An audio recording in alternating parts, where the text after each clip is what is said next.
Não poderia deixar de mencionar também na questão do algodão, o que foi o algodão para Leme. Tivemos grandes personalidades ligadas à agricultura, à cotonicultura lemense, né? E, por que não, nacional.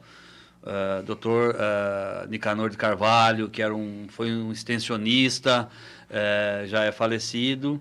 O Luiz Henrique Carvalho, o Easy, que é pesquisador do IAC. A gente se conhece há muito tempo e hoje já se aposentou, inclusive como pesquisador no IAC, mas é o pai do algodão, é um camarada que conhece tudo da cotonicultura. O pai dele foi da Casa da Lavoura, né? O Dr. Nicanor era extensionista e o Easy depois veio a trabalhar no IAC em Campinas, né? Ligado ao algodão. Então, tem um conhecimento aí extraordinário. Enfim, é uma pessoa que o nome dele é marcante, né, na Casa da Lavoura. E é marcante, e tem que ser marcante na história de Leme. Eu sempre falo isso, pessoas desse nível, desse conhecimento, que teve essa contribuição com o município, tem que estar registrado e tem que ser mencionado nas escolas, para a massa jovem saber que Leme teve e tem pessoas com esse peso, entendeu? Dividiu águas, né? E que foi marcante, quer dizer, que contribuiu para um determinado segmento, assim como na indústria, e a gente pode, né, tem N pessoas assim, mas no nosso caso, na agricultura, tem outros, né, mas eles são, a nível de algodão, eu acho que é a personalidade ligada ao algodão. Quem plantou algodão conheceu o Nicanor de Carvalho. Quem plantou algodão, da minha época para trás, obviamente conheceu o Dr. Nicanor de Carvalho, sem dúvida nenhuma. Nicanor Filho, né? Que foi jogador de futebol, que é irmão do Easy. Do Easy, isso. Ele está me contando essa história aí. E hoje é uma grata satisfação, porque eu conversei com a filha do Nicanor, filho, né? São praticamente vizinhos meus de propriedade agora também, ali pro lado de Pirassununga. A Cristiane, ela está dando continuidade ao legado do avô. Então, isso eu posso até falar um pouco aqui adiante, mas ela, por ser mulher, por ser ligada à agricultura, ser jovem, eu fico feliz de quando eu vejo pessoas assim, ainda nessa continuidade, entendeu? Que é o que eu vou falar um pouco mais adiante. Vamos dar uma... A decadência do algodão. Então, hoje só a família Mudinucci planta algodão em Leme. Que eu conheça, só tem uma família que planta. Porque eles ainda mantêm a algodoeira e faz jus ao uso da algodoeira. A Leme hoje não planta algodão. Não Leme, mas a nível regional não se planta mais algodão. Ela desapareceu. Quando começou essa... Começou nos anos... quando da vinda do bicudo, que é uma praga, né, que destrói o algodão, que destrói a maçã do algodão. Final da década de 80. Para ser mais exato para você, o bicudo veio para o Brasil, ou surgiu no Brasil, né? No ano de 1984. Foi o ano que começou o surgimento dessa praga. O nome científico do bicudo é Antônimos grandes, é o nome científico dele. Ele foi uma praga diferente, com hábitos diferentes, que nós não estávamos acostumados.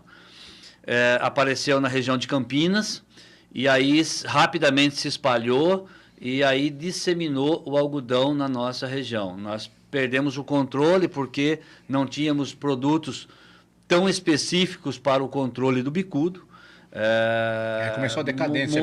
Muitas aplicações, e aí os preços não se justificavam, e é engraçado, o algodão migrou, né? Ele estava aqui em São Paulo, e aí partiu para regiões do Mato Grosso, Bahia, onde ainda não tinha o bicudo, nessa época, e aí começou a evolução do algodão nas macros regiões, grandes fazendas, e hoje o algodão, se falar em Mato Grosso, algumas regiões de Goiás, Bahia, tem uma significância muito grande, se planta muito algodão, com muita tecnologia.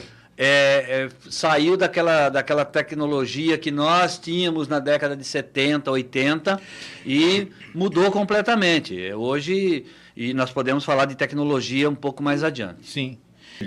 Aí, porque a gente como agricultor, a gente vai buscando opções, né? O que se encaixa, o que vai substituindo com os equipamentos que eu tenho. Então, se eu tinha trator, plantadeira, equipamentos de cultivo para o algodão, encaixou-se para o milho. Então, começamos a migrar do algodão para o milho.